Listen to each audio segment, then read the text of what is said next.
Kodakara Sahrudaya college of advanced സ്റ്റഡീസിൽ excellence award 2024 സംഘടിപ്പിച്ചു. ഇരിഞ്ഞാലക്കുട വിദ്യാഭ്യാസ ഉപജില്ലയിൽ +2 പരീക്ഷയിൽ മികച്ച വിജയം നേടിയ വിദ്യാർത്ഥികളെയും സ്കൂളുകളെയും അനുമോദിക്കുകയും ആദരവ് സമർപ്പിക്കുകയും ചെയ്തു. Sahrudaya college manager Mon Wilson Eerathara ചടങ്ങ് ഉദ്ഘാടനം ചെയ്തു.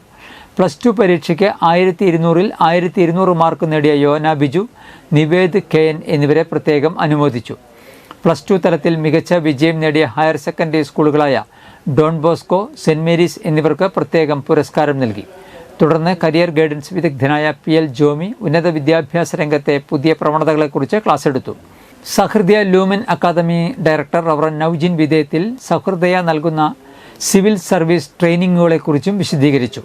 College executive director Reverend doctor Davis Chenginiyadan, principal doctor Joy KL, vice principal doctor Karuna, finance officer Reverend Anto Vattoli, programme convener Miss Sheena Sara Winnie, commerce വിഭാഗം ഡീൻ പ്രൊഫസർ തോമസ് VJ എന്നിവർ ചടങ്ങിൽ സന്നിഹിതരായിരുന്നു. 2023-24 അക്കാദമിക വർഷം സഹൃദയ കോളേജിൽ നിന്ന് വിവിധ സ്ഥാപനങ്ങളിൽ പ്ലേസ്മെന്റ് നേടിയ വിദ്യാർത്ഥികളെ അനുമോദിക്കുകയും പ്ലേസ്മെന്റ് അച്ചീവേഴ്സ് ഫോറം രൂപീകരിക്കുകയും ചെയ്തു.